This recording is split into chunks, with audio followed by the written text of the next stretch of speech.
कुत्सितवाद, वाचो वेगम, वाणी के वेग को शासन में लीजिए, और मनशाह, मनोवेगम, मन का वेग आता है। ये देखो, ये भोगो, आदि आदि संकल्प विकल्प, इसके वेग को सह जाओ।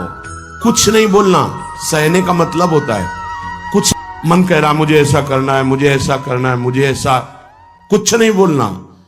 कुछ भी उसकी जलन जो हो रही है किसी से नहीं कहना, शांत गंभीर, खत्म। पर उपासक क्या करता है, जो कच्चा उपासक है, नहीं नहीं अब मेरे मन में आ रही, मेरे मन में जलन हो रही, मुझे ऐसा करना है, मुझे ऐसा नहीं। शांत, ना बोलना है जो मन में आ रहा है, ना उसकी जलन पर ध्यान देना है, अपने मंत्र नाम उपासना कर्तव्य में लगे रहो, शांत हो जाएगा। इसके शांत करने की युक्ति है, इसे मतलब मत रखो। जैसे एक पागल आदमी रोड में खड़े तुम्हारे ऊपर कंकड़ फेंके, थूके, गाली दे, तो अपने लोग क्षमा भाव से क्यों पागल है, ऐसे मन भी पागल है, इसके निर्णय पे ना हो। ये क्षण क्षण में बदल, इसको भजन से मतलब नहीं है, इसको क्षण क्षण में नवीन नवीन प्रपंच चाहिए। ये मनशा वेगम, मनोवेगम, इसका स्वरूप यही है, यही बंधन और मोक्ष का कारण है। ये क्षण क्षण में प्रपंच चाहता है, 5 ज्ञानेंद्रियों के द्वारा ये जाल रचा करता है जीव को फंसाने का।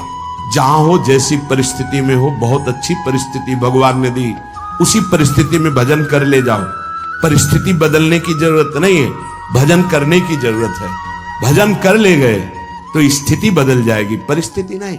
परिस्थितियां कहीं भी अनुकूल नहीं होती, स्थिति अनुकूल बनाई जाती। भजन के द्वारा स्थिति, जीवन में कभी कोई परिस्थिति ही ऐसी नहीं रही जिसमें भजन किया जा सके। जीवन में पूरे, अगर पूरे जीवन के तारतम्य को देखते हैं तो एक कष्ट की वेदी पर स्वाहा ही स्वाहा होता रहा, जीवन की आहुति केवल कष्ट पर, और आज भी कष्ट ही कष्ट।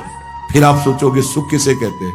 ऐसे कांटों वाले पेड़ पर ऐसा सुगंधित फूल खिलता है कि जिससे परमात्मा मुग्ध हो जाता है। जीवात्मा नहीं, परमात्मा मुग्ध हो जाता है। वो ये मार्ग है।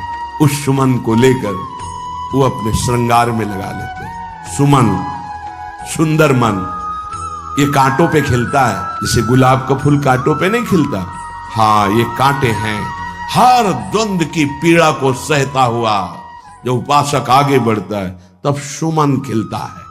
उस सुमन को प्रियाजू अपने केश पास पे धारण करती, उस सुमन को प्रियाजू अपने कर कमल में ले। अगर आप सहना नहीं सीखे, मांगे बनी रही हृदय की, ऐसा हो तो भजन हो सकता है, ऐसा हो तो भजन, लिख लो आप।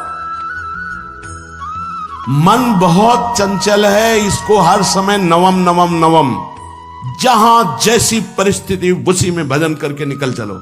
गृहस्थ में हो, विरक्त में हो, गांव में हो, शहर में हो, जहां जैसी परिस्थिति, परिस्थिति बदलने की कोशिश मत करो, स्थिति बदलने की कोशिश करो। जिनको लगता है परिस्थिति बदल जाएगी तो भजन होने लगेगा, नहीं, भजन होने लगेगा तो किसी भी परिस्थिति में भजन होने लगेगा। भजन नहीं तो किसी भी परिस्थिति में नहीं होगा, पक्का समझ लीजिए। इसलिए मनोवेगम, ये जो मन का वेग आ रहा है, इसको आप सहना सीखो और प्रियाजू पर भरोसा रखो। उनको जैसी परिस्थिति देनी होगी दे देंगी ना, भरोसा रखो। अगर मांग मुख से निकाल दी तो अधूरापन साबित हो जाएगा कि हमको ये खाना पीना, ये हमको पहनना, ये ऐसी परिस्थिति, ये ऐसी छोड़ दो। जोई जोई प्यारो करे सोई मोहि भावे। शांत हो जाओ, मन के वेग को सह जाओ। क्रोध वेगम, महाप्रभु कह रहे कुत्सितवाद विकार है। समस्त विकारों में प्रधान विकार होता है काम। काम से ही क्रोध का प्रादुर्भाव होता है।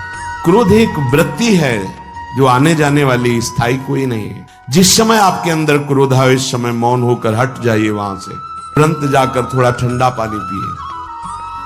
प्रभु के चरणारविंद की तरफ अपनी वृत्ति को ले जाने की कोशिश कीजिए। उस व्यक्ति से चिंतन हटाइए जिससे क्रोध आ रहा है, उस व्यक्ति की उस क्रिया से चिंतन हटाइए जिससे क्रोध आ रहा है, हट जाइए।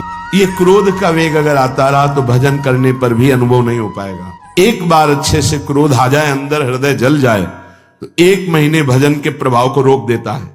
फिर आप अगर 12 बार साल में आ गया तो क्या अनुभव में आ गया, इसीलिए 20-20, 50-50 वर्ष हो रहे हैं, कुछ अनुभव में नहीं आ रहा। बहुत सावधान। क्रोध हमारा नाश करता है, किसी और का नहीं।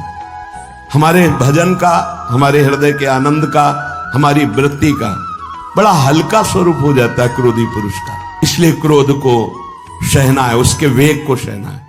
वाणी के वेग, मन के वेग और क्रोध के। अगर क्रोध के वेग को सह गए तो अगला है हिंसा का वेग, वो अपने आप सह जाओगे, क्योंकि क्रोध से ही हिंसा होती है। हिंसा का वेग, वाणी के द्वारा बहुत हिंसा होती है। ऐसे कठोर वचन बोल दिए जाते हैं जो हृदय को चुभते रहते हैं। बाहर का डंडा लगा है, पिटाई हुई तो 2-4 दिन में ठीक हो जाएगा, लेकिन हृदय में जब पिटाई की जाती कठोर वचन के द्वारा तो 10 साल बाद अगर दिखाई दे तो फिर ये वो बोला था, ऐसा बोला था, वो हृदय में घाव बना रहता है। वाणी का हिंसात्मक स्वरूप प्रायः क्रोधी जनों में ही पाया जाता है। अगर क्रोध वेग को सह गए तो वाणी के द्वारा हिंसा नहीं होगी, और मन के द्वारा मलिन हृदय में हिंसा का भाव होता है कि चलो हम वैष्णव में मारेंगे तो नहीं, पीटेंगे तो नहीं आपको, लेकिन भगवान तुम्हारा नाश करेंगे। भगवान बहुत जल्दी, ऐसा भाव मन में, ये भी हिंसा है। शरीर के द्वारा तो ना वाणी के द्वारा, ना मन के द्वारा, ना शरीर के द्वारा। क्यों? उसके हृदय में भगवान बैठे हैं, हमको उनको रिझाना है, हमें निर्दोष होकर भगवत प्राप्ति कर। ये हजारों दोषों की पंक्तियां यहां हैं। कोई कह दे हम निर्दोष हैं, हमें लगता है कि यही सबसे बड़ा दोष है।